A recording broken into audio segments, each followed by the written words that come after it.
Ate, sigurado ka na ba? Nasasama ka na kay Tia Yoli? Hindi ka na talaga papipigil? Oo, kailangan ko tong gawin para sa atin ni Nanay. Paano na kami ng inay kung aalis ka na? Babalik naman ako kaagad kapag nakatapos na ako ng pag-aaral. Lagi ko rin kayong tatawagan kapag nandun na ako. Pwede ka namang mag-aral dito sa atin Bakit kailangan mo pang lumayo? Maliban kasi sa malayo ang university dito sa atin, mahal pa. Hindi kakayanin ng inay na pag-aralin ako. Ate, huwag ka na lang umalis. Ayoko rin sana. Kaya lang, ito lang kasi ang paraan para maiahon ko kayo sa hirap ng buhay ng inay. Mabilis lang naman ang 4 na taon Dadalawin mo ba kami ng inay kahit nandun ka na sa malayo? Kung pwede ko nga lang kayong dalawin ng inay habang nag-aaral ako, gagawin ko.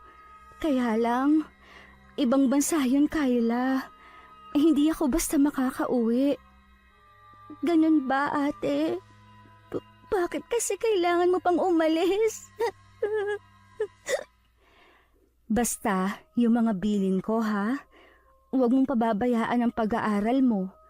Kapag nandoon na ako, hahanap din ako ng trabaho para makapagpadala rin ako sa inyo ng inay. Oo, ate. Pagbubutihin ko ang pag-aaral ko. Huwag mong pababayaan ang inay, ha? Huwag mo rin pasasakitin ang ulo niya. Lahat ng yan susundin ko. Basta bumalik ka kaagad, ate, ha? Oo, babalik agad ako. Mabilis lang naman ang panahon. Lagi mong tatandaan, mahal ko kayo ng inay. Mahal ka rin namin, ate. Mag-iingat ka doon, ha? Huwag mong pababayaan ang sarili mo. Oo, para sa inyo, mag-iingat ako doon. Niyakap ko pa ng mahigpit nun si Ate Faye habang patuloy sa pagtulo ng mga luha ko. Halos ayoko na siyang bitiwan nun. Mahigpit din niya ako niyakap habang hinahaplos ang buhok ko. Nakita ko ang inay na nasa may pintuan. Namumula ang mga mata. Halatang nagpipigil lang din ng iyak. Kinabukasan sinundo na si Ate Faye ng tiyahin namin. Na pinsan buunan na mayapa naming ama. Nangako siya kay inay na siya ang magpapaaral kay Ate Faye. Para balang araw makatulong sa amin. Sa Maynila muna sila titigil ng ilang araw. Para asikasuhin ang mga papeles ni ate. Sakay ng bangkan de motor ng mga sandaling yun si Ate Faye. Panay pa rin ang iyak ko habang kumakaway sa kanya. Hindi ako umaalis sa Pampang. Hanggat hindi nawawala sa paningin ko ang bangka. Matulin na lumipas ang 1 taon. Ganun na rin katagal na wala kaming balita kay Ate Faye. Ang inay naman, malaon nang hindi nakakapagtrabaho. Dahil may 6 na buwan na mula ng mga aksidente, nanatili na lang siyang nakahiga. Ako naman tumigil muna sa pag-aaral. Para may pangkain kami. Naglalako ako ng mga daing na isda na inaangkat ko pa sa isa sa aming mga kapitbahay. Ito. Dinalhan ko kayo ng ulam na munggo ng inay mo. Maraming salamat po, Lola Perla. Teka, may balita na ba kayo ng nanay mo sa Ate Faye mo? Wala pa nga po. Ilang beses na po naming tinawagan ang numerong binigay ni Tia Yoli. Pero hindi po talaga makontak. Sana naman nasa mabuting kalagayan ang ate mo. Tiyak naman pong nasa mabuting kalagayan ng ate ko. Sadyang kinalimutan na niya kami ng inay. Siguro, maganda na ang buhay niya doon. Huwag mong sabihin yan. Mahal na mahal kayo ng Ate Faye mo. Sana hindi na lang siya umalis. Sama-sama na lang sana kami dito sa isla kahit mahirap ang buhay. Hindi nun magagawang kalimutan kayo ng nanay nyo. Marahil may malalim siyang dahilan kaya hindi siya tumatawag sa inyo. Hindi kasi natin masisisi ang ate mo. Kayo din naman ang inaalala niya. Gusto niya kayong bigyan ng magandang buhay. Kontento naman po ako sa ganitong buhay namin. Basta sama-sama lang kami. Nauunawaan kita, Ineng. Kagaya ko, kontento na ako sa buhay na meron dito sa isla. Pero hindi lahat ng tao masaya sa simpleng pamumuhay. Kaya nga ang iba nating kababaryo, mas pinili na lumayo para lang mabigyan ng magandang kinabukasan ng mga anak. Kung para po talaga sa amin ang pag-alis ni Ate Faye, bakit hanggang ngayon hindi pa rin siya tumatawag? Alam mo, hindi ko masasagot ang katanungan mong yan, Ineng. Pero nararamdaman ko na may malalim na dahilan ng ate mo. Mula nang hindi na nagparamdam sa amin si Ate Faye, nagtanim na ako ng sama ng loob sa kanya. Naisip ko kasi na sadya niya kaming iniwan. Dahil maganda na ang kalagayan niya sa ibang bansa. Habang kami naghihirap dito sa isla. Naging mahirap palalo ang buhay namin ng inay. Nang hindi ako makapaglako ng daing, kasalukuyang kasing binabagyo ang lugar namin. Walang nangangahas na pumalaot at kalabanin ng mga dambuhalang alon. Mabuti na lamang, nandyan si Lola Perla, ang mabait naming kapitbahay. Kahit hikahos din sila sa buhay, hindi niya nakakalimutang mag-abot ng konting tulong sa amin. Ayos lang ba kayo dito ng nanay mo, Kyla? Hindi ba kayo natutuluan? Nasira nga po yung dingding sa kusina namin. Dito sa kwarto, ayos lang naman po. Mabuti nga po wala nang hangin at mahina na ang ulan ngayon. Oo nga, inaalala ko nga kayo mag-ina Hindi naman ako makalipat dito. Baka ako'y tangayin ng hangin sa labas. Salamat po sa pag-aalala niyo sa amin, Lola Perla. Natutuwa po ako na makitang ayos lang kayo. Kapag gumanda na ang panahon papupuntahin ko dito si Toto para ayusin ang nasira sa kusina niyo. Maraming salamat po, Lola Perla. Mabuti na lamang po nandyan kayo. Hindi ko po talaga alam ang gagawin ko sa sitwasyon namin ng inay. Wala yon. Hindi ko naman kayo itinuturing na iba ng nanay mo siya nga pala. May dala kong tsampurado dito. Niluto ko yan kanina. Dinamihan ko na para sa inyo. Sa totoo lang, kanina pa kumakalam ang sikmura namin ng inay. Ang huling bigas namin ay nasaing ko na kagabi. Mula kaninang umaga, hindi pa kami kumakain ng inay. Napalunok na lang ako dahil sa pinipigilan kong maiyak. Awang-awa na kasi ako sa sitwasyon namin ng inay ko. Para kasing ang taon na to, ang pinakamahirap sa lahat na naging sitwasyon namin. Napansin naman ni Lola Perla ang pananahimik ko at pangingilid ng luha sa mga mata ko. Malalampasan niyo rin ang pagsubok na to, Ineng. Hanggat kaya kong tumulong, nandito lang ako, ha? Nahihiya na nga po ako sa inyo Lagi na lang kaming lumalapit sa inyo para humingi ng tulong. Alam ko po kasi na nahihirapan din kayo. Huwag mong isipin ang bagay na yon. Masaya ko natutulungan ko kayo kahit papaano. Balang araw po makakabayad din ako sa mga kabutihan ninyo sa amin. Hindi ako humihingi ng kapalit sa lahat ng naitulong ko sa inyo. Makita ko lang na maayos ang kalagayan ninyo ng nanay mo Masaya na ako. Dahil sa nagdaang bagyo, mas lalong naging mahirap ang buhay sa isla. Marami kasing nasirang bangkang pangisda. Nahirapan ng marami na makabango muli. Hindi na rin ako makapaglako ng mga daing dahil walang isdang huli. Ayaw ko man sanang gawin ang bagay na yun, pero wala na akong pagpipilian. Pumunta ako sa palengke, kung saan ako namamalimos sa mga tao. Bago umuwi, bumili na ako ng 1 kilong bigas. at ulam namin ng inay. Hanggang nasanay na lang ako sa ginagawa ko. Tuluyan ko nang inalis ang hiya sa katawan ko. Ang importante sa akin ay malamnan ng kumakalam naming sikmura ng inay.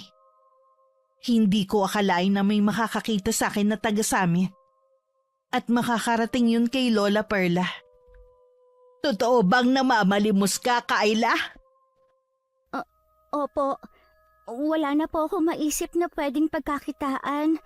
Mas maigi na po ito kaysa magnakaw ako. Ay, delikado kasi sa isang batang katulad mo ang nasa kalye. Babae ka pa naman. Nag-iingat naman po ako. Sinubukan ko rin po na pumasok bilang tindera, pero hindi po ako tinatanggap. Siguro po dahil sa itsura kong gusgusin. Pasensya ka na, Ineng, ha? Wala man lang ako magawa para matulungan ko kayo. Hindi niyo naman po kami obligasyon, Lola. Sobra-sobra na po ang natulong niyo sa amin. Nahihiya na po ako na lagi na lang nangihingin sa inyo. Hindi malayong pagpapalain ka dahil napakabait mong bata. Huwag kang magsasawang manalangin. Hindi naman po ako nakakalimot sa Diyos. Sa tingin niyo po, naririnig niya ako?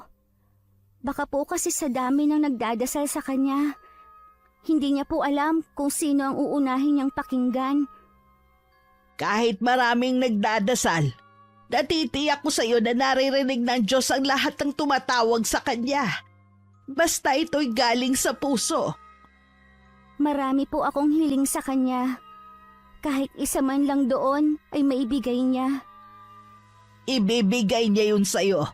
Magtiwala ka lang. Sa sinabing yun ni Lola Perla, mas lalo akong tumawag sa Kanya. Sa Diyos ko na isinusumbong ang bigat ng dibdib ko. Maging ang pagtatampo ko sa ate ko dahil sa pag-aakalang kinalimutan na niya kami. Sa kabila nun, patuloy ko pa rin ipinagdarasal ang kanyang kaligtasan. Habang namamalimos meron isang tindahan na may TV. Nanunood ang ali ng balita tungkol sa mga kabataang babae na pinapangako anumano na pag-aaralin sa ibang bansa. Yun pala ibebenta sa grupo ng isang sindikato kung saan ginagawang prostitute. Bigla ko naalala si Ate Faye sa balitang yun. Pero naisip ko na imposibleng makasama sa mga babaeng yun ng ate ko. Dahil kasama niya ang tiyahin namin. Hanggang makauwi, hindi na yun maalis sa isipan ko. Ikinuwento ko rin kay Lola Perla ang tungkol sa napanood ko sa balita. Sobra na talaga ang kasamaan ng mga tao, no? Kaya siguro patindi na ng patindi ang mga kalamidad na nangyayari. Pinaparusahan na tayo ng Diyos. Bigla ko po kasing naalala ang ate ko. Huwag kang mag-isip ng masama, Ineng. Nasa mabuting kalagayan ng Ate Faye mo. Di ba kasama niya ang tiyahin ninyo? Opo, baka sa mga oras na ito, masarap ang kinakain niya. Hindi katulad namin ang inay. Ay, hindi natin alam, Ineng, kung ano ba talaga ang kalagayan ng ate mo. Kung sakali mang kumakain siya ng masarap ng mga oras na to, ipagpasalamat mo pa rin. Ibig sabihin lang nun malayo siya sa kapahamakan. Kung sakali man na mabago ang buhay namin ng inay, hindi ako tutulad sa kanya na naghagawang makatulog ng mahimbing habang kami ng inay ay natutulog na kumakalamang sikmura. Napabuntong hininga na lang si Lola Perla, pero hindi na siya muling nagsalita. Sa ilang linggo kong pamamalimos, meron na akong mga nakilala na gaya ko na namamalimos din. Kinukumbinsi ako ng isang pamilya na sumama sa kanila sa syudad. Mas malaki daw ang kita doon sa pamamalimos dahil mas mapepera ang mga tao doon kumpara sa isla. Hanggang makauwi ako, pinag-isipan ko yung mabuti. Nag-aalangan ako nung una. Pero nang makita kong dinadalahit ng ubo ang inay, nilakasan ko na ang loob ko.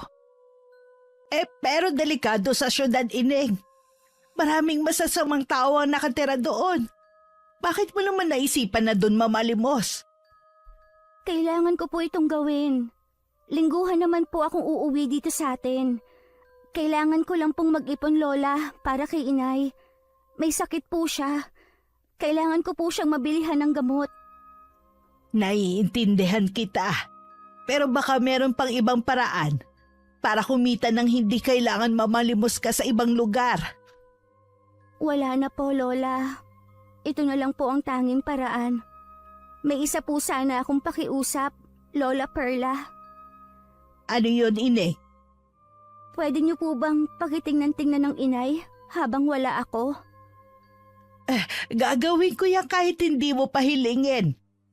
Talaga bang buo na ang pasya mo? Opo, Lola. Wala na pong ibang paraan eh. Kung meron lang saan ako magagawa, pipigilan talaga kita sa pag-alis mo. Kaya lang pareho tayo naghihikahos sa buhay. Kapag po bumalik ako naman po ang tutulong sa inyo, Lola Perla. Para kahit papaano ay maibalik ko yung kabutihan ninyo sa amin ng inay. Basta bumalik ka lang ng ligtas dito sa atin, sapat na. Huwag mong kalilimutan na hilingin na lagi kang gabayan ng Panginoon.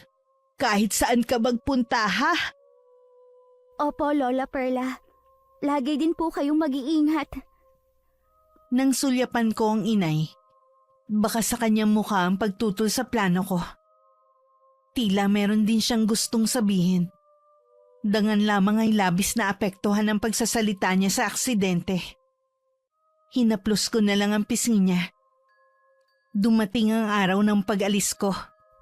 Ang pamilyang nakilala ko sa pamamalimos at ang iba pang batang katulad ko ay nasa Pampang na. Hindi na ako nagpahatid kay Lola Perla. Naaalala ko lang kasi ang araw na hinatid ko si Ate Faye. Nangako pa ako sa sarili ko na hindi ko siya gagayahin. Hinihintay na lang namin ang bangkan de motor na maghahatid sa amin sa kabilang Pampang. May 2 oras din ang biyahe namin sa laot. Mula naman doon sasakay naman kami ng pampasaherong jeep. Magkahalong kaba at excitement ang nararamdaman ko ng mga sandaling yun.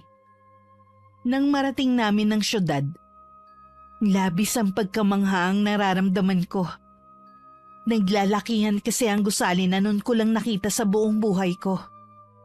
Marami din mga sasakyan at halos bumingi sa akin ang kabi-kabilang busina ng mga to.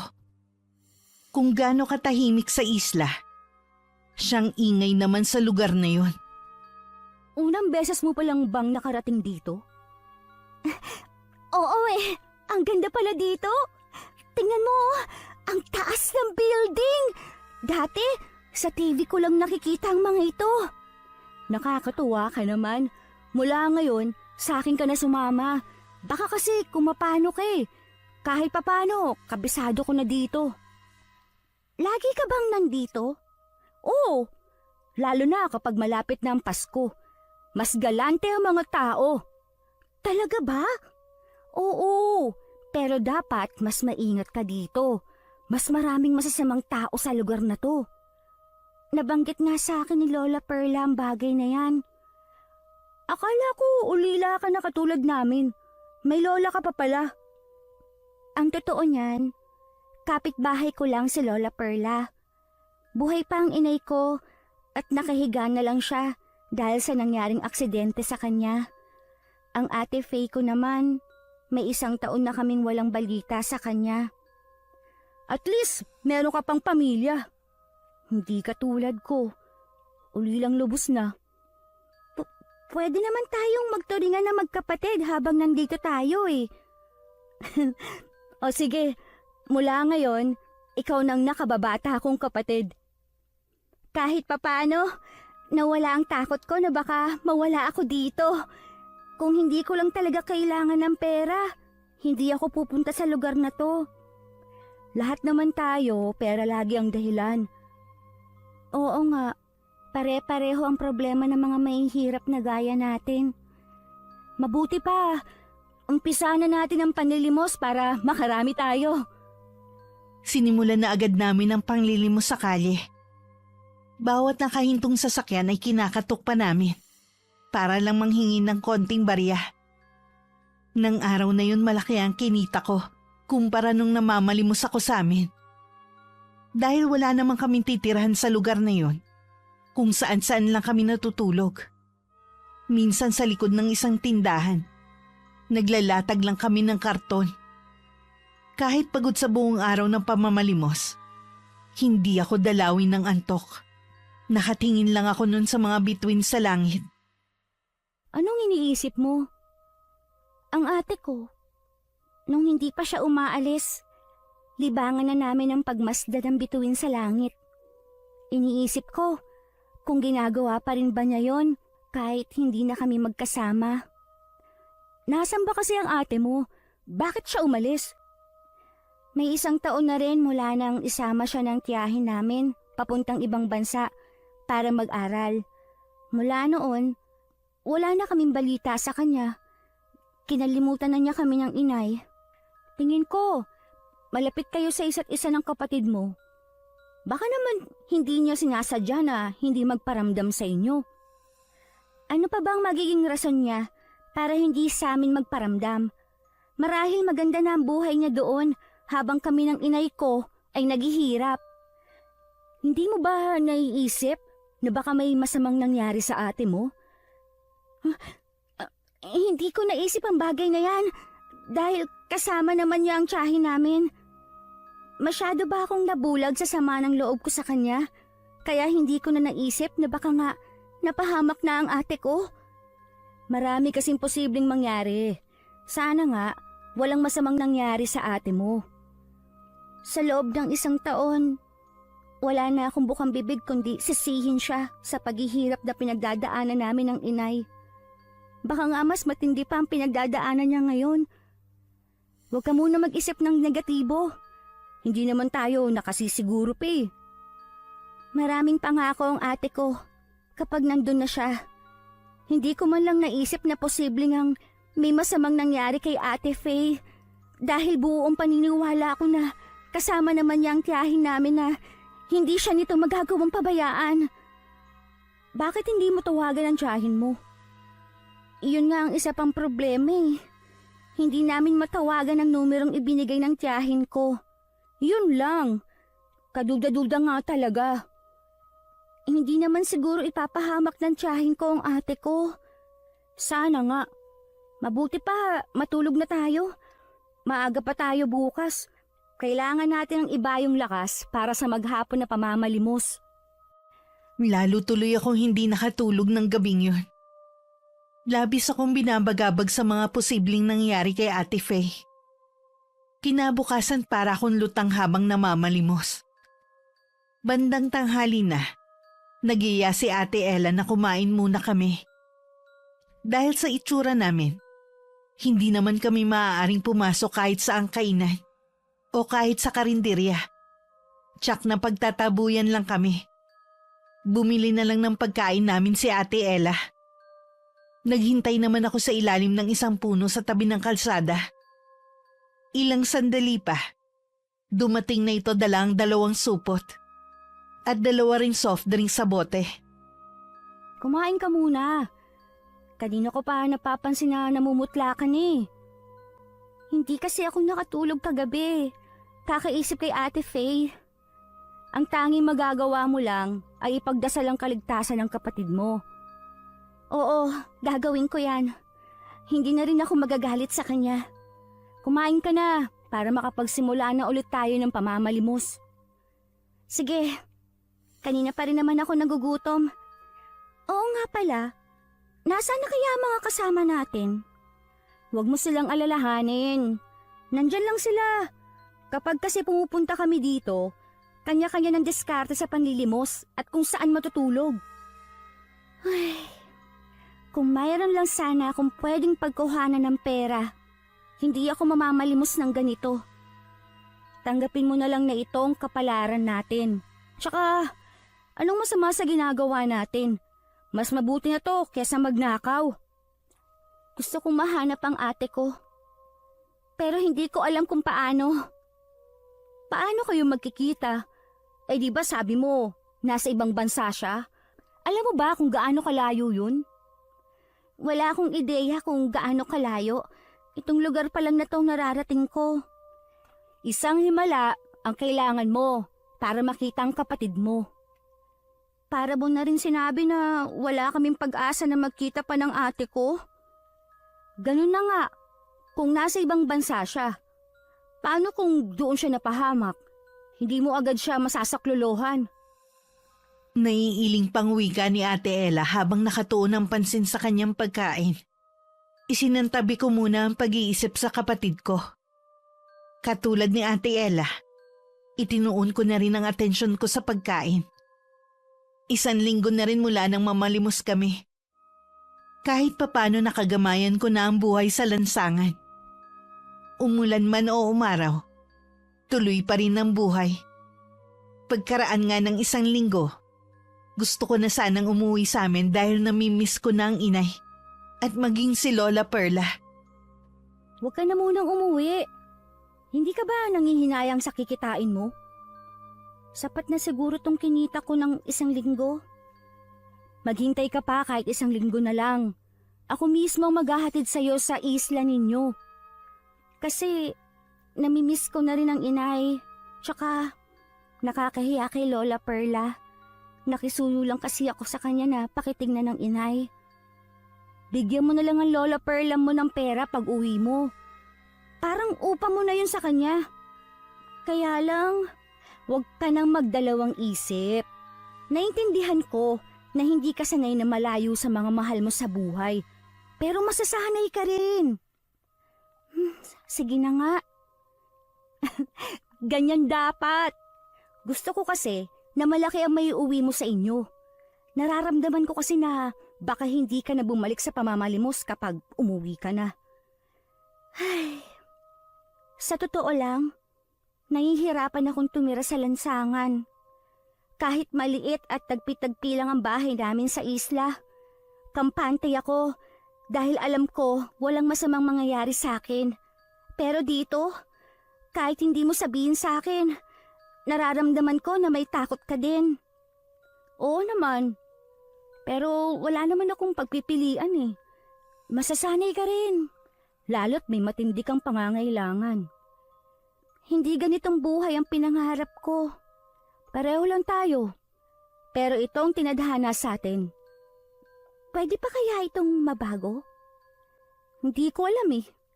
Mula sa pagkabata kasi, puro hirap na lang ang nararanasan ko. Kaya hindi ko alam kung mababago pa ba ang takbo ng buhay ko. Sa mga araw na nagdaan na nakakaramdam ako ng pangungulila at takot, si Ate Ella ang karamay ko lagi. Palipat-lipat din kami ng lugar kung saan kami matutulog. 1 araw hindi kami nakapanglimos dahil hinuhuli ang mga pulubi sa kalye. May mga kasama kami na nahuli. Mabuti na lamang nagawa namin makatakbo at makapagtago ni Ate Ella.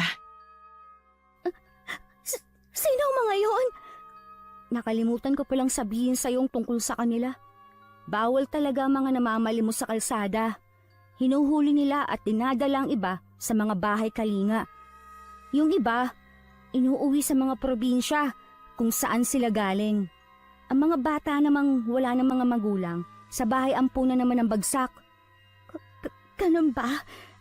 Akala ko kapag nahuli tayo ikukulong nila tayo. Hindi lahat napupunta sa mga binanggit kong lugar. Kapag binalas-malas ka, baka sa isang sindikato pa ang bagsak mo. Sindikato? Anong mangyayari sa atin kapag nahuli nila tayo? Maraming pwedeng mangyari sa atin. Pero puro kapahamakan nga lang. Kapag may itsura ka, katulad mo, pwede ka nilang ibenta sa mga banyagang mahilig sa mga bata.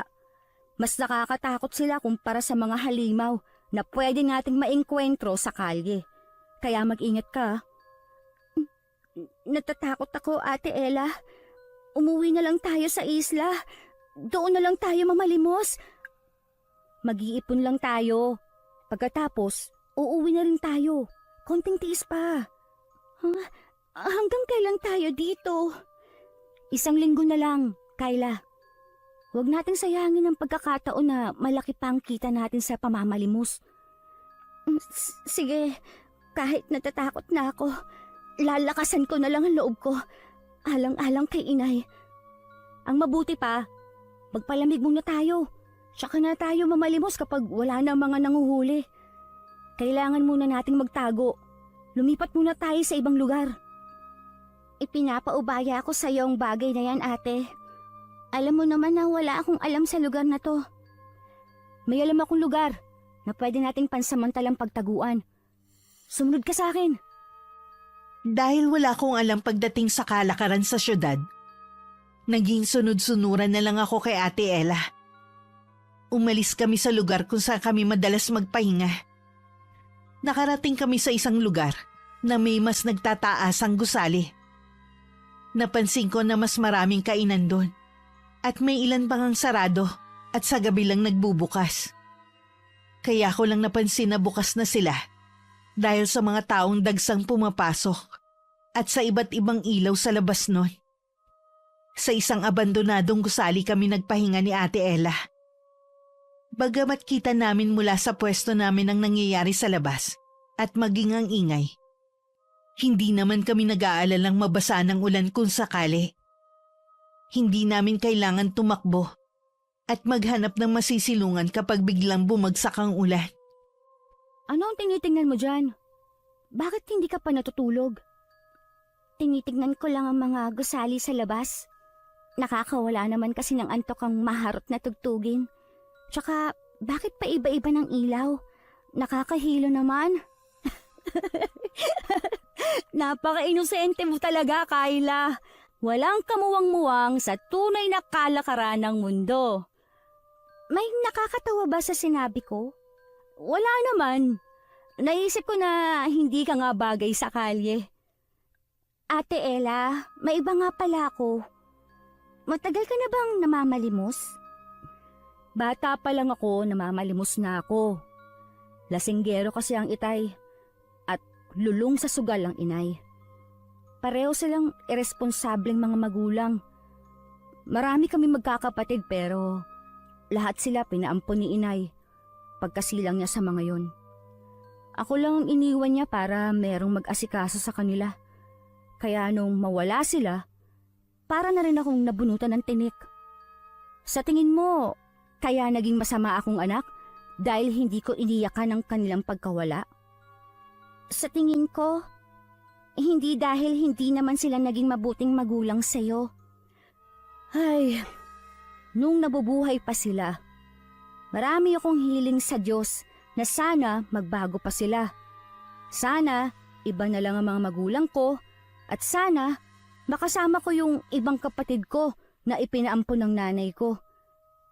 Pero nung sabay silang mawala at tuluyan na akong maulila, tumigil na ako sa pagtawag sa kanya. Hindi naman niya kasi pinapakinggan ang mga panalangin ko. Mabuti pa yung masasamang tao, lalo pang pinagpapala. Ganyan din ako, pero naiisip ko na baka may dahilan kung bakit ko nararanasan ang lahat ng ito. Baka kapag nalagpasan na natin ang pagsubok na ito, sa dulo ay ang liwanag ng pag-asa. Ay, mabuti pa matulog na tayo. Kapag pwede nang lumabas bukas, mamalimos na tayo. Umiwas na lang muna tayo sa mga lugar na dati na nating pinagpapalimusan. Nararamdaman ko na may bigat dyan sa dibdib mo. Kung gusto mong maglabas ng saloobin, nandito lang ako. Balang araw kapag handa na ako. Tsaka bata ka pa para sabihan ng mabibigat na problema. Pero salamat pa rin. Inayos na ni Ate Ella ang karton na paghihigaan at saka siya nahiga patalikod sa akin. Ako naman muling pinagmasdan ng tanawin sa labas. Ilang sandali pa, nahiga na rin ako. Hindi ko na rin inalintana ang lamok na pumapapak sa balat ko. Sa pananatili ko sa kalye, nasanay na ako. Tinakpan ko na lang ang mukha ko ng maliit na bimpo para hindi ako dun kagatin. Kinabukasan, nagising ako mag-isa na lang sa loob ng lumang gusali. Kinuha ko muna ang isang galon na may malinis na tubig. Nagmumugat ng hilamos muna ako. Maya-maya dumating na rin si Ate Ella. May dala siyang 2 kape na nasa paper cup at supot ng pandesal. Mag-almusal na muna tayo bago simulan ang paglilimos. Pasensya ka na ate ha. Natanghali ako ng gising. Hindi natuloy kita nasamahan. Wala yun. Halika na, habang mainit pa tong kape.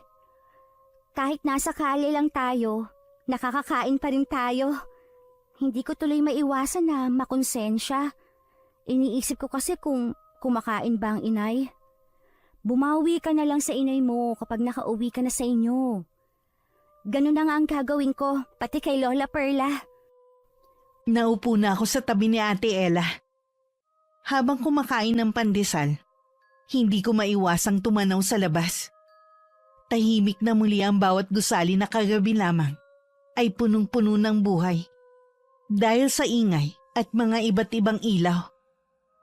Nang maubos ang kape at pandesal, naghanda na kami ni Ate Ella para mamalimos ng araw na yun. Dahil hindi ganun katao sa lugar na yun, walang masyadong nagbibigay sa amin. Naisipan naming maghiwalay muna ni Ate Ella sa panlilimos. Sa pag-iikot ko, nakarating ako sa isang mataas na gusali. Labas-pasok ang mga tao doon. Una kong napansin ay magagara ang kanilang damit. Dala ng kuryosidad, lumapit ako sa may entrance. Doon ako naghintay para mamalimos. 2 lalaki ang nakita kong paparating. Huminga muna ako ng malalim at saka ko inihanda ang nakakaawa kong dialogue. Palimos po, sir. Maawa na po kayo. Kailangan ko lang po ng pambili ng gamot at pagkain namin ng inay. Tumabi ka nga dyan! Huwag mong hawakan si boss! Hayaan mo lang siya. Opo, boss. Parang ngayon lang kita nakita sa lugar na ito. Taga rito ko lang ba sa malapit? Hindi po. Galing po ako sa malayo. Itong pera. Sa'yo na yan. Ang laki naman po nito. Talaga po bang sa akin na itong lahat? Oo naman. Pwede ka nang umuwi sa inyo. Maraming salamat po, sir. Malaking tulong po ito sa akin. Walang anuman. Aalis na po ako. Boss, kailan pa kayo naging mabait sa mga pulubi? Maganda ang bata ngayon kahit payat at madungis. Sundan mo kung saan pupunta. Alam nyo na ang gagawin. Opo, boss. Dahil malapit na rin namang magtanghalian, bumili na ako ng pagkain namin sa isang tindahan. Kanina ko pa rin nararamdaman na tila merong sumusunod sa akin. Tuwing lumilingon naman ako, wala naman ako nakikitang tao. Binilisan ko na lang ang paglalakad ko papunta sa gusali, kung saan kami tumitigil ni Ate Ella. Malapit na ako sa isang masikip na eskinita nang may humila sa akin, kasabay ng pagtakip sa bibig ko. Nanlaki bigla ang mga mata ko nang makilala na si Ate Ella palang humila sa akin. Sumenya siya na wag akong maingay. Meron din siyang itinuro sa akin. 2 lalaki na palingalinga sa paligid. Tila meron silang hinahanap. Nang makalayo ang mga yun, tsaka kami lumayo sa lugar. Tiniyak din namin na hindi kami nasundan ng 2 lalaki. Alam mo bang muntikan ka na mapahamak kanina? Kilala mo ba sila? Sa itsura pa lang nila, hindi na sila gagawa ng mabuti. May hinala ako na miyembro sila ng sindikato na dumudukot sa mga babae at ginagawa mga prostitute. Ha? Hindi ko alam. Mabuti dumating ka. Kanina pa kita sinusundan. Kaya nakita ko ang pagsunod sa'yo ng mga lalaking yun. Tiyak na nakita ka ng boss nila. Kahit madungis ka at puno ng grasa ang katawan, hindi may kakaila na maganda ka. Ayoko na dito, Ate Ella. Natatakot na talaga ako. Ayoko mapariwara katulad ng mga napapanood ko sa TV noon. Huwag kang matakot. Mula ngayon, hindi ko nahahayaan na mahiwalay ka sa akin. Salamat, ate. Hindi ko alam ang gagawin ko kung wala ka sa tabi ko. Mabuti pang bumalik na tayo sa lugar kung saan tayo namamalimos. Hindi ko kasi nasabi sa'yo na delikadong lugar na to dahil dito laganap ang prostitusyon. Paano mo nalaman ang lahat ng yan? Nung bago pa lang ako dito sa syudad, isang nagtatrabaho sa kasa ang tumulong sa akin. Siya na nagmulat sa akin sa kalakaran sa lugar nito. Nasa na siya ngayon? Matagal na rin siyang patay. Pinatay siya ng isa sa mga naging customer niya noon. Natagpuan na lang wala niyang buhay na katawan sa tabi ng basurahan. Pasensya ka na ate kung naungkat pa dahil sa pagtatanong ko. Wala yun. Matagal na rin naman na nangyari yun. Nakita ko ang pagdaan ng puot sa mga mata ni Ate Ella. Bumalatay din sa kanyang muka ang sakit sa pagkakaalala sa nakaraan. Naisip kong naging mahalaga sa kanya ang taong yun. Marahil hanggang ngayon naghahanap pa rin siya ng hustisya. Kinabukasan sana balak na namin lisanin ang abandonadong gusali. Pero biglang bumuhos ang ulan. Kaya naman nanatili muna kami doon. May sapat na pagkain pa naman kami. Kaya kahit nasa loob lang kami, hindi kami magugutom. Samantala lingid sa akin, pinapahanap ako sa mga tauhan ng taong nagbigay sa akin ng malaking halaga noon sa entrance ng isang motel. Hindi na po namin nakita yung batang palaboy. Baka po sadyang hindi lumalabas dahil masama ang panahon. Kung hindi ka ba naman bobo pinakawalan mo pa nung isang araw. Pasensya na, boss. Patuloy namin siyang hahanapin kahit maulan. Dapat lang. Ginto ang iakit sa atin ng batang yon kapag napasa kamay natin. Tiyak na pag-aagawan nyo ng mga parokyano natin. Kaya huwag kayong titigil hanggang hindi nyo siya nakikita. Opo, boss. Sige na. Lumabas na kayo dito sa opisina ko. Papuntahin nyo si Faye. Dalhan ka mo ako ng alak. Nang makalabas ang dalawang tauhan niya, binuksan naman ni Arman ng zipper ng itim na bag na nasa kanyang harapan. Gumuhit ang ngiti sa kanyang labi nang makita ang napakaraming pera sa loob nito. Naglaho rin bigla ang inis na nararamdaman kanina. May kumatok naman sa pinto kasabay ng pagpasok ng isang babae. Naka-crop top siya at maong na shorts. Makapal din ang makeup nito at nakatali ang mahabang buhok. Ito na ang alak mo, boss. Salamat. Maupo ka muna rito sa tabi ko. Halika, tignan mo to. Ang dami naman pera niyan. Bakit mo naman ipinapakita sa akin? Dahil may tiwala ako sa iyo. Alam ko naman na loyal ka sa akin Sinabi ko naman, hindi ba? Ikaw na lang ang itinuturing kong pamilya. Wala na akong ibang pupuntahan kundi dito. Maging mabait at loyal ka lang sa akin. Malayo ang mararating mo. Oo naman. Ayoko yatang mawala ng allowance. Siya nga pala. Mag-ayos ka. May darating kang customer mamaya. Si Mr. Osman. Nagustuhan niya yung serbisyo mo nung nakaraan Kaya ikaw ulit ang nirequest niya magpaligaya sa kanya ngayong gabi. Oo. Mag-aayos na ako. Nanginginig na bumalik si Ate Faye sa silid niya na nasa ikatlong palapag ng gusaling yon. Nadaanan pa niyang ibang silid na may mga bantay. Bukod tanging sa kanya lamang ang walang bantay. Dahil nakuha na niya ang tiwala ng boss ng sindikatong yon. Nang makapasok siya, agad niyang kinuha ang bote ng gamot at saka uminom ng isang tableta. Bigla niyang naalala ang nakaraan. May isang taon nang nakakalipas. Napaniwala siya ng tiyahin namin na sa ibang bansa siya dadalhin at papag-aralin. Pero ibebenta lang pala siya sa sindikatong yun para maging bayarang babae. Mula nun iba't ibang pahirap na ang dinanas niya sa kamay ng iba't ibang customer na nagbabayad para lang makasama siya sa isang gabi. Inay. Kayla. Gusto ko na kayong makasama. Gagawa ako ng paraan para makatakas sa impyernong lugar na to. Sa loob ng ilang buwan, nasaksihan ni Ate Faye ang ginagawa sa mga kasamang babae na hindi sumusunod. Binubugbog sila hanggang malumpo.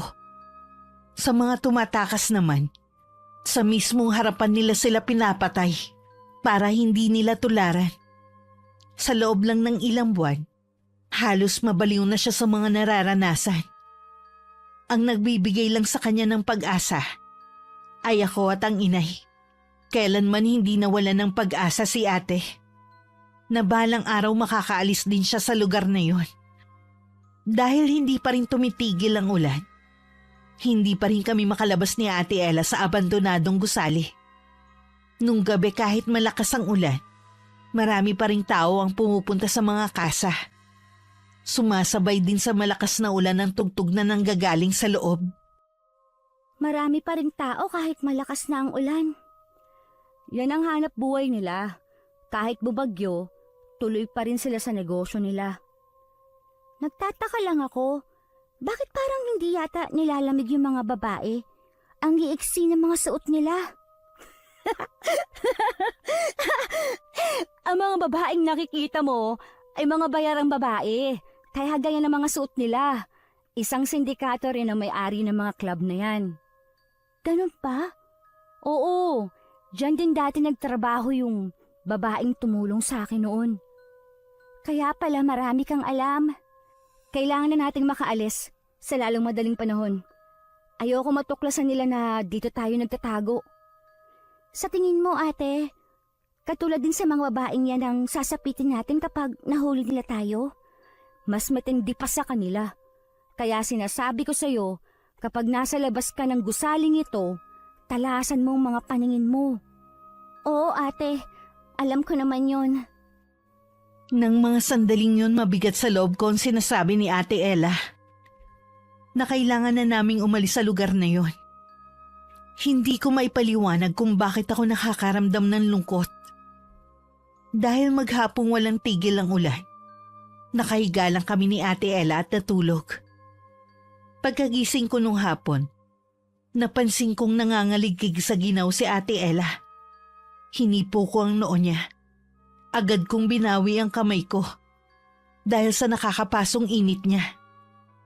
Ate Ella, ayos ka lang ba? Oo, huwag ka mag-alala. Lagnat lang to. Gamitin mo muna itong kumot kong sako. Lalabas din muna ako para bumili ng gamot mo. Huwag na! Delikado. Baka may makakita sa'yo. Hindi naman pwede na hayaan na lang kita. Paano kung lumala ang sakit mo? O sige, pero mag-iingat ka ha. Oo, malapit lang naman ang butika mula dito eh. Minsan na kasi akong tumambay doon. Bibili na rin ako ng makakain. Mabuti na lang kahit papano'y tumila na ang ulan. Nagmadali na akong pumunta sa butika para bumili ng gamot. Nung una tila ayaw kong pagbilhan ng babae. Nasa mga mata niya ang pagdududa kung may pera nga ba akong pambili. Hindi ko naman masisi ang ale dahil nga sa ayos ko. Agad ko namang inilabas ang dadaanin kong pera. Noon lang niya ako binigyan ng gamot na para sa lagnat. Pagkatapos naisipan kong dumaan sa gotohan para bumili. Pauwi na ako nang mapadaan ako sa isang motel. May isang babae doon na kasama ang dalawang lalaki. Napaka-sexy ng suot na halos wala nang itago. Napatitig ako sa mukha nito na natatakpan ng makapal na kolorete. Napasinghap ako ng malakas at biglang nanginig ang buong katawan ko. Nakita kong pumasok si Ate Faye sa isang puting kotse. Bumalik naman ang dalawang lalaki sa loob ng motel. Sinamantala ko yun para lumapit at katukoy ng salamin ng kotse. Ate! Buksan mo to! Kayla? Ikaw nga ba yan? Ate! Ang tagal ka na namin hinihintay ni Inay! Nandito ka lang pala! Kayla, huwag mo akong yakapin. Baka makita ka ng mga bantay ko. Delikado! Ate, hindi ko maintindihan. Bakit ka nandito? Hindi ba nasa ibang bansa ka? Mahabang kwento, Kayla. Basta, Ang masasabi ko lang, niloko tayo ni Tia Yoli. Manloloko siya. Masama siyang tao. Ibinenta niya ako sa isang leader ng sindikato. At saka pinagtrabaho bilang bayarang babae. Ano? Ate, sumama ka na sa akin. Umuwi na tayo sa isla. Hindi maaari, Kayla. Mahirap kalabanin ang boss ko. Nakakatakot siya. Kahit saan ako magtago, mahanap niya ako. Ayoko kayong madamay ng inay. Pero ate, gagawa ako ng paraan para makatakas. Pero hindi pa sa ngayon. Ano nga palang ginagawa mo dito? Bakit ganyan ang itsura mo? Ang inay kasi na aksidente. Nakahiga na lang siya. Mula nung umalis ka, nahirapan na kami ng inay. Kaya wala akong pagpipilian kundi mamalimos. Kayla, paparating na ang mga bantay ko. Sige na, umalis ka na. Nandito ulit ako bukas. Sisikapin ko magkita tayo. Oo, tsaka ko ni kukwento ang nangyari sa akin. Halos pagtulakan na ako ni ate palayo. Nang malapit na ang dalawang lalaki, nagtago naman ako sa likod ng pader. Dinig na dinig ko pa ang sinabi ng isa sa mga lalaki. Sino yung batang yon? Ha? Namamalimos lang. Sa susunod, huwag kang basta makikipag-usap kung kani-kanino. Hindi naman ako basta nakikipag-usap kung kanino lang. Parang kasalanan ko pang iniwan niyo kung mag-isa dito ha. At nilapitan ng nanlilimos. O siya, huwag ka nang mainis. Uwi na tayo. Bilisan niyo. Kanina pa ako giniginaw. Nang umandar ang sasakyan, lumingon pa sa akin si Ate Faye. Bahagya pa siyang kumaway sa akin. Hanggang makauwi ako sa abandonadong gusali, tumutulo ang luha ko. Naabutan ko namang natutulog si Ate Ella. Itinabi ko muna ang goto at gamot na binili ko. Patuloy naman ako sa pagluha habang nakatingin sa labas ng sirang bintana. Hindi pa rin ako makapaniwalang magkikita pa kami ni Ate Faye. Naramdaman ko naman na nagising na si Ate Ella. Agad kong pinahid ang naglandas na luha sa mga mata ko. Ano nangyari? Bakit ka umiiyak? Nagkita na kami ng ate ko. Nandito lang pala siya. Ha? Akala ko ba nasa ibang bansa siya at doon nag-aaral? Sabi niya, niloko lang daw kami ng Tia Yoli. Ibinenta daw siya sa leader ng isang sindikato. Ha? Ano? Nagawa yun sa kanya ng tiyahin ninyo? Anong klase siyang tao? Kadugo niya kayo. Kailangan ko mailigtas ang ate ko. Mahirap kalaban ng mga taong yon. Baka mauna pa tayo mamatay bago natin matulungan ang ate mo. Bukas, magkita daw ulit kami doon sa motel na pinasukan niya. Gagawa daw siya ng paraan. Baka pwede ko na siyang maitakas. Kayla, hindi ganun kadali ang sinasabi mo. Masyadong kang delikado. Hindi ko naman pwedeng hayaan ang ate ko na nasa ganung kalagayan. Naiintindihan kita, Kayla. Pero nasa komplikado kasing sitwasyon ng ate mo. Bakit ganon? Nagkita nga kami, pero hindi naman maaari umuwi kami magkasama. Mahirap kalaban ng boss ng ate mo kung hawak nga siya ng sindikato. Sinasabi ko sa iyo, Kayla, walang nakakalabas ng buhay sa grupong yun. Hindi maaari yun. Gusto ko na makasama ang ate ko. Napahagulgul na lang ako. Kahit masama pa ang pakiramdam ni Ate Ella, lumapit siya sa akin at niyakap ako. Nang kumalma na ako, tsaka ako naman naalala na ibigay sa kanya ang gamot. Pasensya na, Ate Ella. Nakalimutan ko ibigay ang gamot mo. Kumain ka muna bago mo inumin. Medyo bumuti-buti na rin naman ang pakiramdam ko nung makatulog ako kanina. Sobra akong nakokonsensya ngayon. Ang dami ko kasing iniisip na masama kay Ate Faye. Akala ko kasi na sadya niya kaming kinalimutan ng inay. Ang swerte mo kasi itinadhana pa rin na magkita kayo. Bukas, kapag nakita kami, kukumbinsihin ko siyang sumama na sa akin. Sasamahan kita. Huwag na ate, magpagaling ka na lang, kailangan mo lumakas. Sigurado ka? Oo naman. O sige, huwag mo lang kalilimutan ng mga bilin ko. Kinabukasan pagkatapos kong mapainom ng gamot si Ate Ella, umalis na ako para pumunta sa motel kung saan ko nakita si Ate Faye. Nagtago lang ako sa mga nakaparadang sasakyan na nandun para hindi ako makita. Isang kotse ang dumating at bumaba dun si Ate Faye at 2 bantay nito. Pumasok ang mga yun sa loob ng motel. Maya-maya lumabas din ng 2 lalaki na hindi kasama si Ate Faye. Sumakay muli ang mga yun sa kotse at saka pinaandar yun paalis. 2 oras din ako naghintay doon bago lumabas na palingalinga si Ate Faye.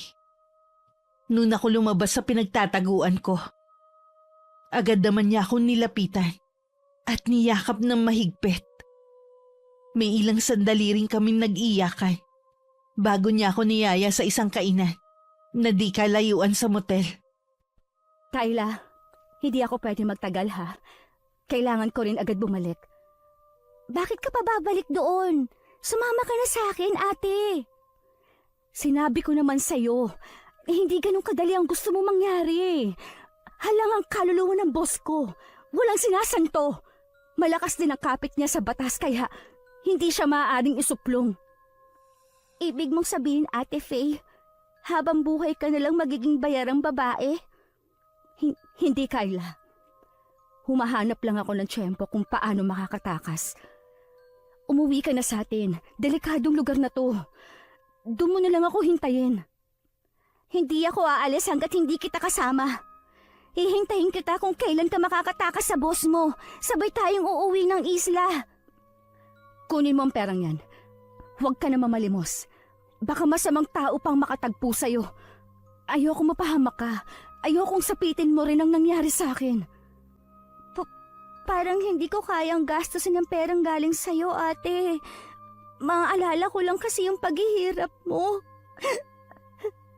Nakikiusap ako sa'yo, Kayla. Kunin mo na tong pera para may panggastos ka habang nandito ka sa syudad. Sige, ate. Palagi ba tayong magkikita? Hindi ko alam, Kayla. Kailangan ko munang hulihin ang loob ng boss ko. Tsaka ako gagawa ng paraan kung paano makakatakas. Araw-araw pa rin akong pupunta dito at magbabaka sakali na makita kita dito. Patawarin mo ako, Kayla. Hindi ko natupad ang mga pangako ko sa inyo noon. Kung hindi dahil sa akin, wala ka sana sa ganitong sitwasyon. Wala kang kasalanan, ate. Biktima ka lang ng tiyahin natin. Patawarin ako ng Diyos. Baka kung anong magawa ko sa taong yun kapag nakita kami. Pareho lang tayo ng nararamdaman, ate, kay Tia Yoli. Kung hindi ka pa talaga uuwi sa atin, iwasan mo lang ang mga lugar na delikado dito. Huwag ka mag-alala, Ate Faye. Kasama ko ang kaibigan ko. Kabisado niya dito. Ha? Sinong kaibigan? Si Ate Ella. Mabait siya at hindi niya ako pinababayaan. Natutuwa naman ako at nakatagpo ka ng mabait na kaibigan. Oo nga, ate. Sana dumating na rin yung panahon na magsama-sama tayo ni Inay. Kung alam mo lang kung gaano ko yung pinananabikan. Parang napakabilis ng oras. Nagmamadali na ring umalis si Ate Faye. Halos ayoko nang bumitaw sa kanya ng mga sandaling yun sa sobrang higpit ng pagkakahawak ko. Sakto namang nakabalik si Ate Faye sa motel nang dumating ang kanyang sundo. Pagdating sa tinitirhan, 3 customer pa ang kailangan niyang harapin. Habang nasa loob ng banyo, nanginginig na ininom niya ang 3 tableta bago sinundan ng inom ng tubig. Ilang sandali pa, nararamdaman na niya ang tila paggaan ng ulo. Maya-maya papasuray-suray siyang lumabas ng banyo. Bumalik na tayo sa abandonadong gusali, Kayla. Baka may makakita pa sa atin dito eh. Malapit na rin naman dumilim. Sandali na lang, Ate Ella. Baka kasi dumating si Ate Faye. Bumalik na lang tayo ulit bukas. Hindi kaya may masamang nangyari na kay Ate Faye? Huwag kang mag-isip ng ganyan. Sarili mo lang ang pinahihirapan mo eh. Ilang araw na kasi siyang hindi nagpapakita eh. Hindi ko maiwasan na mag-alala. Isipin mo na lang na abala lang sa ibang bagay ang ate mo. Makikita ulit kayo. Maniwala ka lang. Sana naman walang masamang nangyari sa kanya. Tana, hindi maganda yung lagi ka na lang nag-iisip ng masama. Lingid sa akin labis din na nag-aalala si Ate Faye sa akin. Dahil ilang araw na kaming hindi nagkikita. Ilang araw na kasing masama ang pakiramdam ni Ate Faye. Pero kailangan pa rin niyang tumanggap ng mga customer. Nakahiga siya na may kumatok sa pinto ng silid niya. Si Mario. Ipinapatawag daw siya na kanilang boss. Agad naman siyang sumunod dito. Sa kanyang pagtataka, hindi sila sa opisina papunta kundi sa basement. Habang patungo doon, hindi niya maiwasan panlamigan ng buong katawan at pagpawisan ng butil-butil sa noo. Malapit na sila sa nakapinid na pinto nang makarinig ng mga ungol at iyak na tila nasasaktan. Nang buksan ni Mario ang pinto, tumambad sa kanila ang dugo ang babae na hindi nalalayo ang edad kay ate. Maraming sugat ang hubad na katawan nito na mula sa latay ng latigo. Halos pikit na rin ang mga mata nito sa matinding bugbog na inabot. Ang babaeng ito, nahuling tumatakas. Humingi siya ng tulong sa customer niya para itakas siya. Bakit mo ko ipinatawag dito, boss? Para makita mong ginagawa ko sa mga babaeng matigas ang ulo. Kilala mo ko, Faye. Hindi ako nagbibigay ng pangalawang pagkakataon. Opo, boss. Alam ko naman yun eh. Kaya nga, naging masunurin ako sa'yo, hindi ba?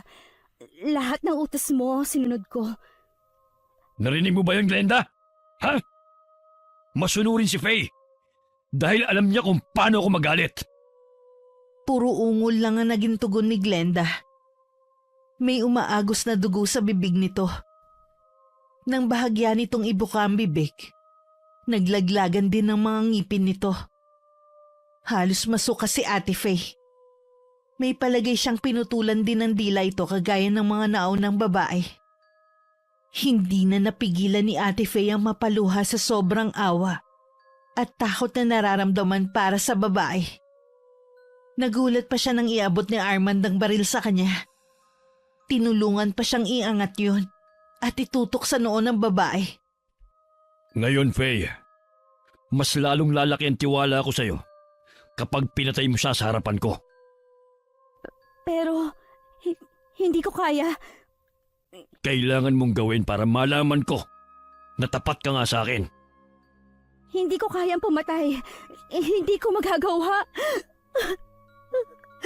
Hindi ko kaya. Lahat gagawin ko, wag ang ito. Sa ayaw at sa gusto mo, Faye, susunod ka sa akin. Boss. Lumapit si Mario sa kanya at tinulungan siya nito na kalabitin ng gatilyo ng baril. Umalingaw ang putok sa apat na sulok ng kwarto na yon.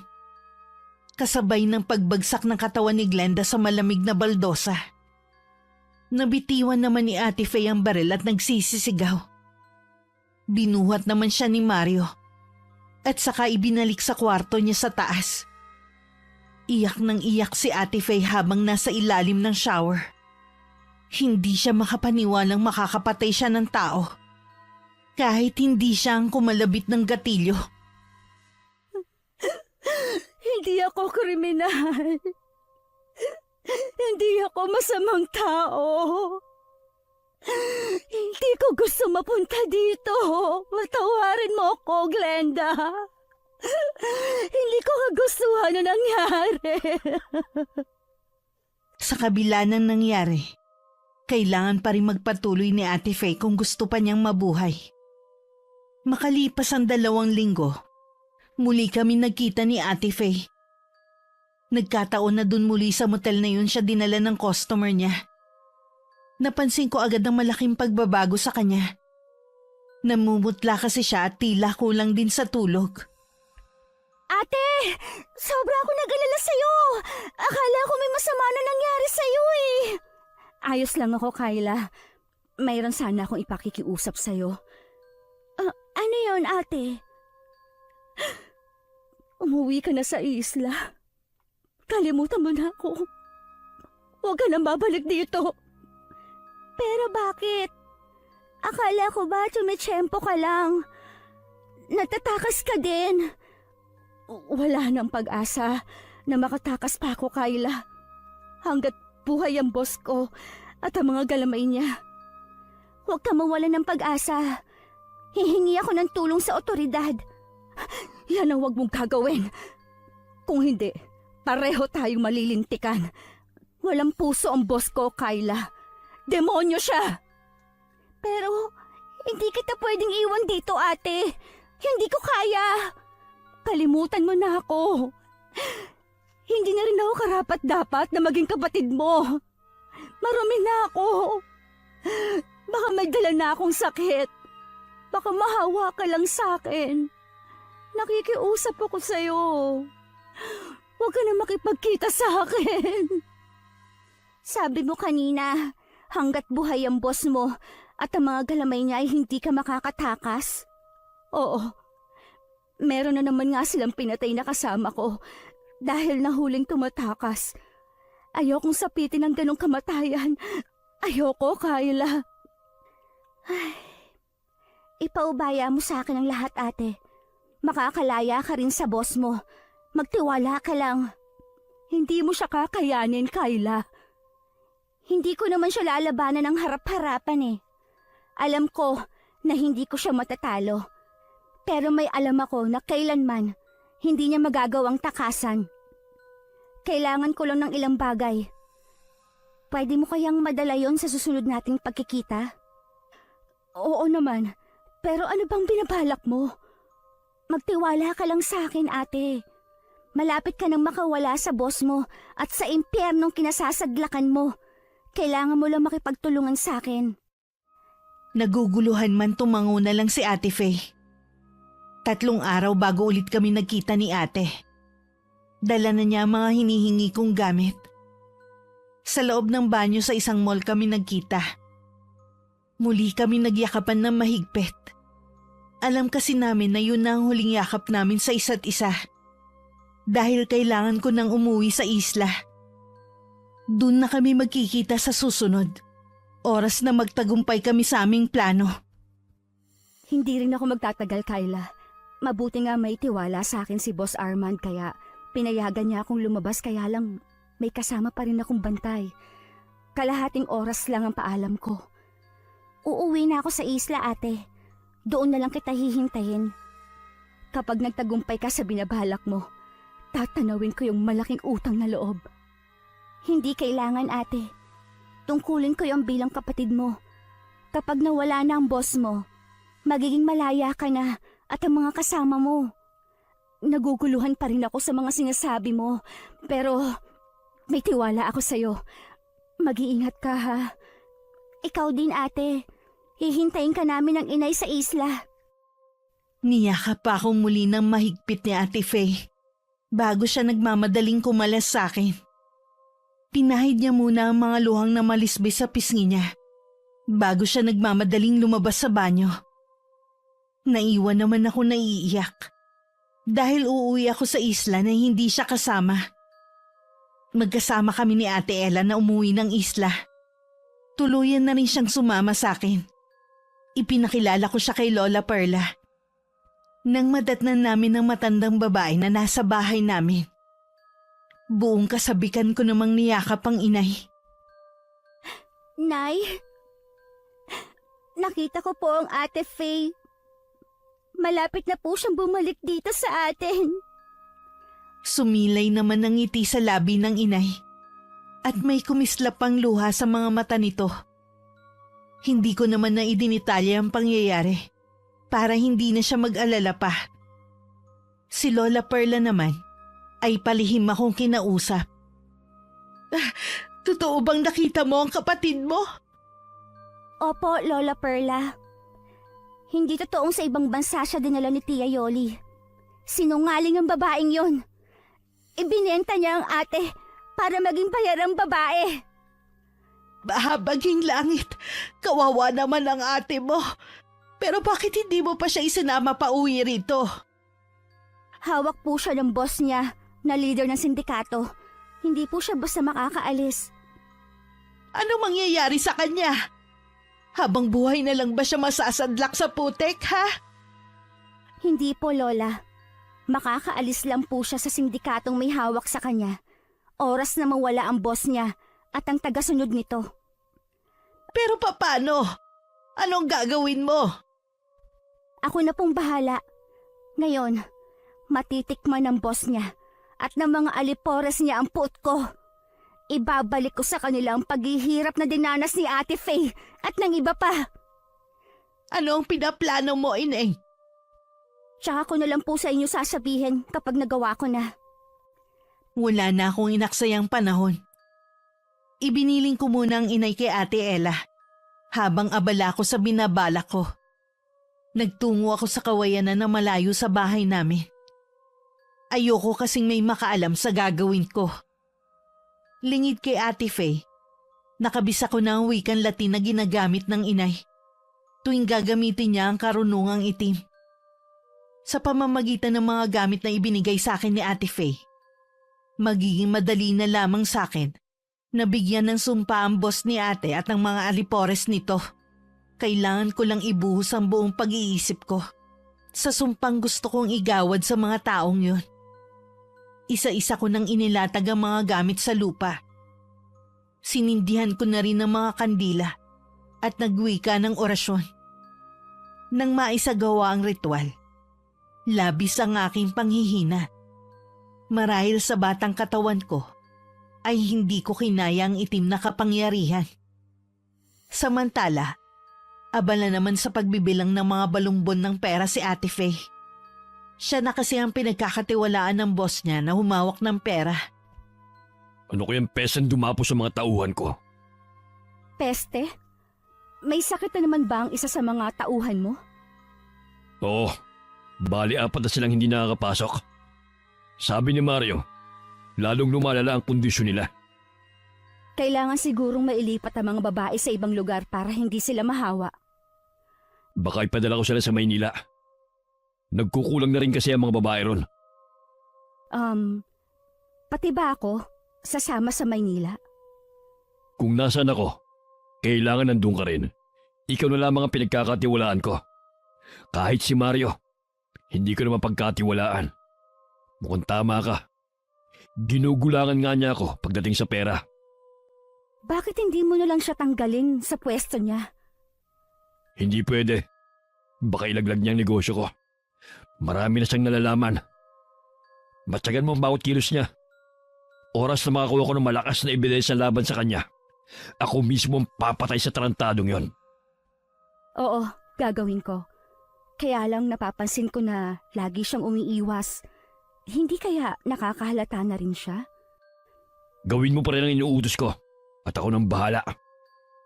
Inutusan kasi si Ate Faye ng kanyang boss na manmanan si Mario. Pinagdududahan na kasi ng boss niya ang lalaki dahil na rin sa panunulsol ni ate. Ngunit hindi pa man natatapos ang linggong yun. Ang mga nauna nagkasakit ay mga namatay na. Sumunod naman ang iba na nagkasakit, kabilang na si Mario. Hindi naman makapaniwala si Ate Faye sa maririnig sa lalaki. Bakit ka pa nagpunta rito? Gusto mo pa ata makahawa talaga eh. Boss, hindi nakakahawa ang sakit ko dahil hindi ito peste. Kung ganon, ano ang kinamatay ng mga kasama mo? Ano nangyayari sa inyo? May palagay po ako na kinukulam kami. Baka pati ikaw, boss, ay sumunod na rin. Ano bang kalokohan ang sinasabi mo? Maniwala ka, boss. May nagbigay sa amin ng sumpa. May gumaganti sa atin. Pwede ba? Umalis ka na! Kung ayaw mong ako na mismo ang pumatay sa'yo! Bago pa makasagot si Mario ng isay na ito. Bago bumagsak sa sahig. Nagulat sila ate. Dahil nilabasan ng iba't ibang insekto ang lahat ng butas ng katawan nito. Kitang-kita nila kung paano kainin ng mga malalaking uod ang laman nito. Halos bumaliktad ang sikmura ni ate, kaya napatakbo siya palabas. Puno naman ng sindak ang itsura ni Armand. Nag-utos siya sa mga tauhan na itapon sa dagat ang katawan ni Mario. Sa kabila ng mga pangyayari, tuloy pa rin sa operasyon nito si Armand. Kumuha siya ng mga bagong tauhan, kapalit ng mga nalagas na tagasunod niya. Nandiyan ang regular mong customer.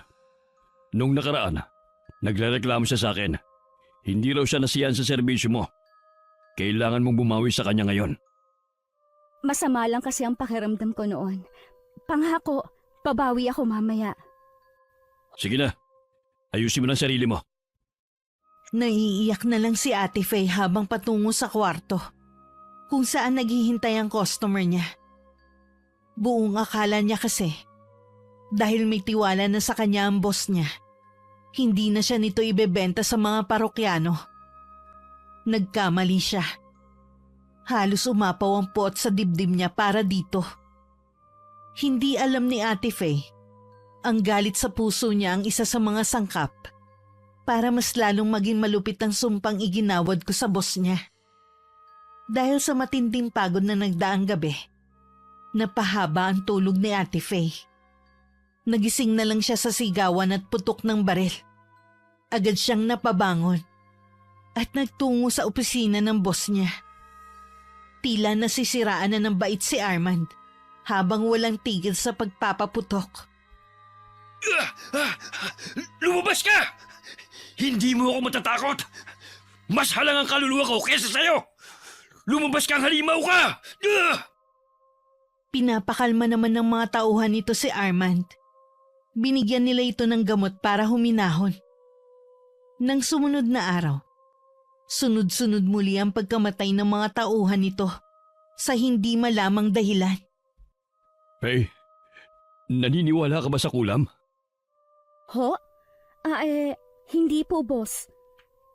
Yun ang itinuturo nilang dahilan kung bakit nauubos ang mga tao ko. Samantalang mga bago naman, hindi nagkakasakit. Naririnig ko lang po kasi yan noong araw sa mga matatanda. Pareho pala tayo. Pero, paano mo ipapaliwanag ang mga nangyayari? Hindi ko rin po alam, boss. Baka po talagang nagkataon lang na nagkasakit sila. Wala na mga dati kong tauhan, Faye. Ikaw na lang ang naiwang pinagkakatiwalaan ko. Kaya hindi ka dapat mamatay. Hindi po yan mangyayari, boss. Dapat lang, malaki pa ang pakinabang ko sa'yo. Mula nun pinilit ni Ate Faye na mas lalong mapalapit sa kanyang boss. Sa kabila na sukang-suka na siya rito.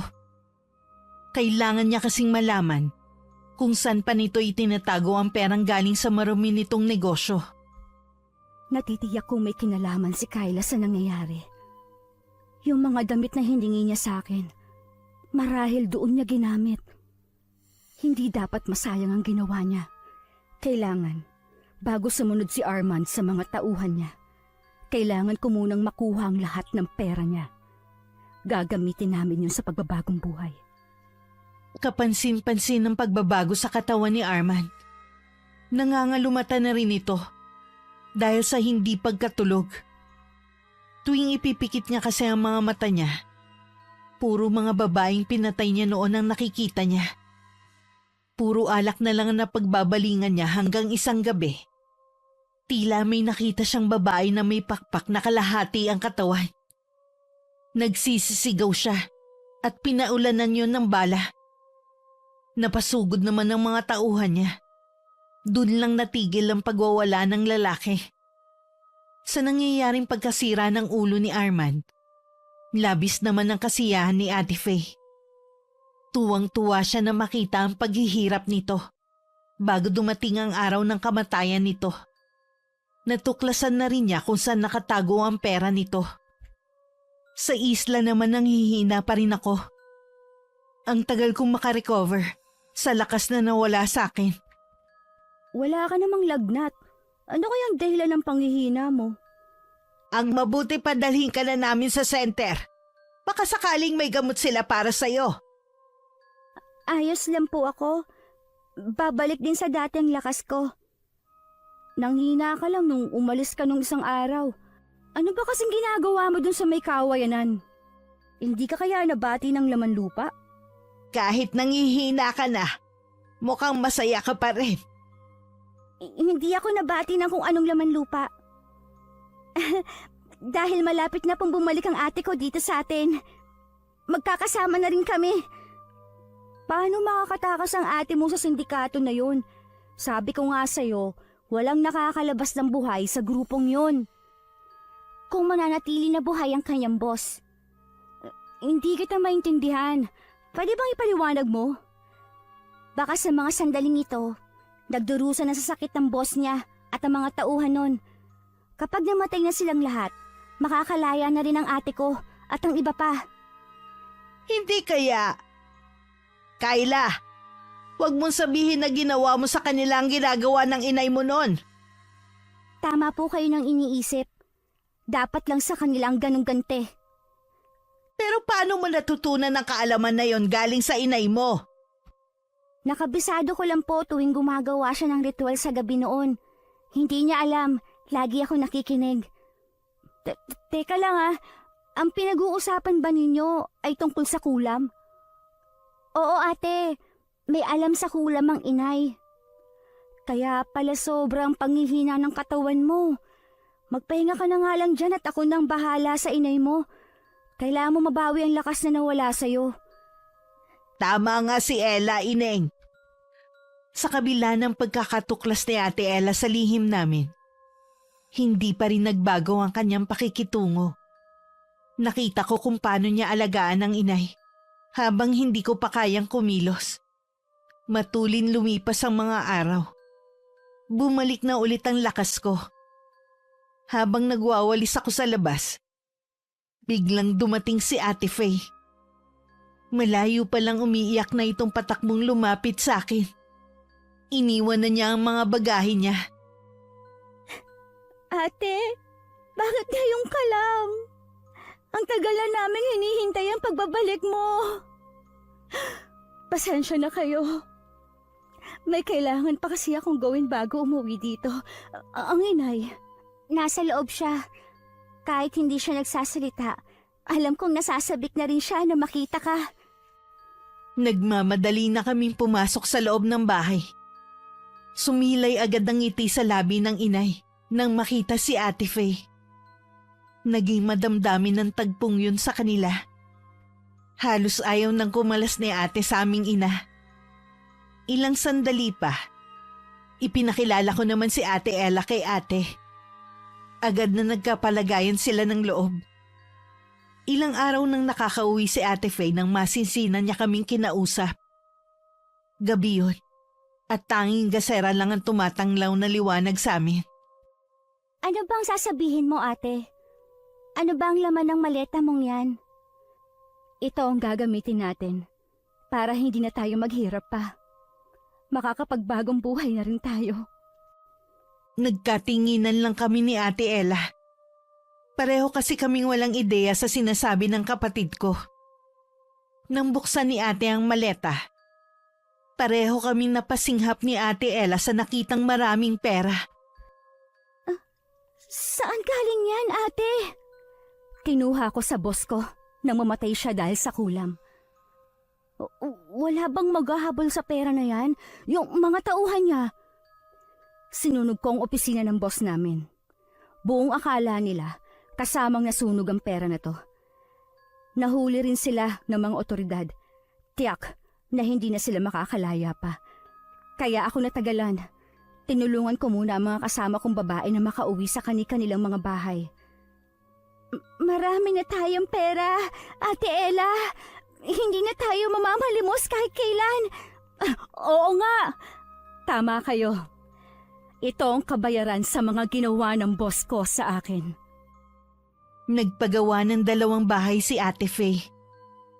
Ang isa para sa amin At ang isa ay para kay Lola Perla at sa pamilya niya. Bumalik na rin kami sa pag-aaral ni Ate Ella. Naipagamot na rin namin si Inay. Pero makalipas lamang ng 1 taon, binawian na rin siya ng buhay dahil sa komplikasyon ng sakit niya. Nang sumunod na taon, nag-aral na rin si Ate Faye. Galing man sa masama ang perang kinuha niya, ginamit naman namin yun sa kabutihan.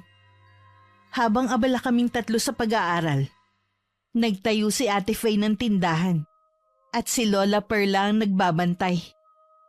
Sa kabila ng pangit na karanasan namin, mas nanaig pa rin sa amin ang pananampalataya sa Diyos at humingi ng kapatawaran sa Kanya.